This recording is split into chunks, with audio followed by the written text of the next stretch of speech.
Hi amigas, let's make a capirotada. So we're gonna start off with 2 liters of water in a stock pot.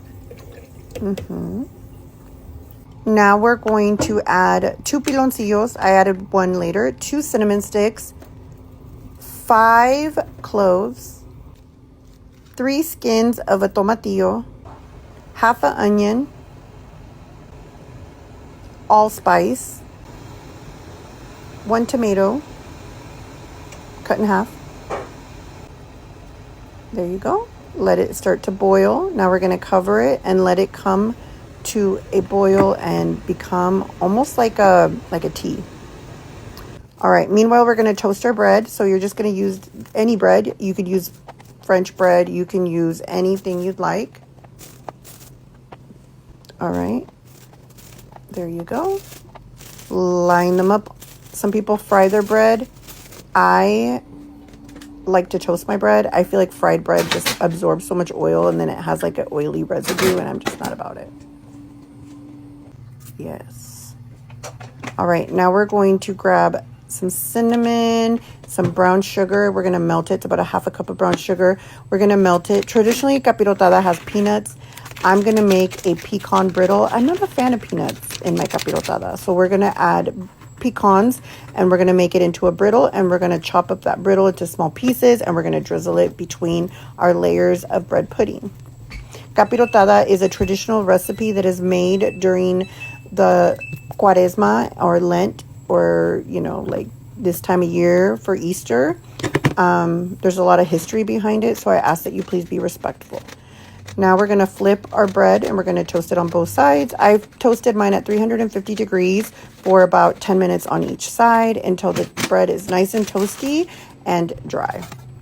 And we're going to strain out all the pieces of the veggies and all the spices and everything out of the capirotada juice. Yummy. There's different recipes for capirotada. This is just how I grew up making it. I remember the first time my grandma and my mom taught me, I was so excited. So I love making this. It kind of brings me back to that time. Now we're going to crumble some cotija cheese, which is kind of like a Parmesan style cheese. And we're going to crumble up some Oaxaca cheese, which is almost like mozzarella, like a string cheese. And we're just going to crumble it into crumble pieces versus shreds. You're like, there's cheese in this recipe? Yes, girl. Cheese. Queso. Que soporten. Okay, now we're going to chop up that brittle into fine little pieces of brittle. I'm going to ask that if you guys aren't interested in this recipe as far as like tasting it, don't be disrespectful. This recipe and a lot of our recipes have a lot of culture and history behind them. And so I ask that you're respectful. All right, now that we've got our brittle, we're going to grab some raisins. Some people put banana, some people put guayaba. You could put honestly anything that you want in here. We're going to grab some lechera, this condensed milk. We're going to add it to a squirty bottle and we're going to drizzle it all over our capirotada between the layers. You could just do it out of the can, but I feel like I get way too much and then it's over sweetened. So drizzling it out of one of these little things is the best. What are those things called? All right, now we're going to fry up some tortillas. In Mexico, they would fry up those tortillas and put them on the bottom of the clay pot so that the capirotada wouldn't stick. But I just think it's such an important part of the recipe that I do it even though I know it won't stick. We're going to do a layer of toasted bread, and then we're going to saturate the bread with the capirotada juice. And now we're going to put our raisins, our cheeses,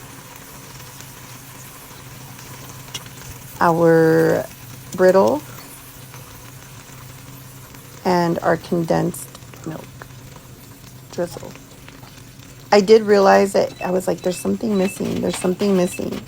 And I realized there was no coconut flakes. So I do add them after this. So coconut flakes, sweetened coconut flakes. So a layer of bread. You're going to saturate the bread in the capirotada juice or the capirotada water or whatever you want to call it. And we're going to put our raisins. And here's where I'm like, yes, I have coconut. So we are going to put our coconut flakes. Yummy. Now we're going to put our layer and layer and layer and layer. I'm going to ask you that if you guys grew up with a different version of capirotada, that's okay. That doesn't take away from the fact that my recipe is traditional for my family. So adjust your recipe to your family's liking. That doesn't take away from the fact that these are traditions that we're sharing with our kids and our family, so that they can bring them on and pass them down from generation to generation. I hope you guys try this recipe or have somebody make it for you.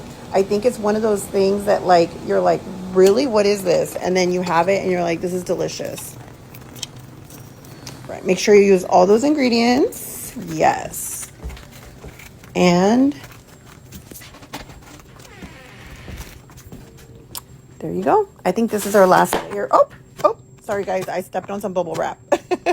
All right. So we're going to saturate. Make sure you use all your ingredients, all of them. Okay. And this is going to cook on the stovetop for about 15 to 20 minutes on a low heat covered. And I'll show you how I do that here in a minute. There I am grabbing condensed milk, doing all those layers. It's delicious. I love it. I can't wait to eat it. Yummy. I already ate it all, you guys. Me and Julian could eat this for days. I eat mine room temperature or cold. I prefer it that way, but some people eat it warm. I prefer it room temperature or cold. All right, raisins, because I ran out of the other raisins. Coconut. Yummy. And the last of the cheese. Make sure you're using all those ingredients, like I said. Yes. Wow. Do you guys celebrate La Cuaresma? Do you guys celebrate Lent? And if so, let me know what are traditions that you do in your family during this time of year.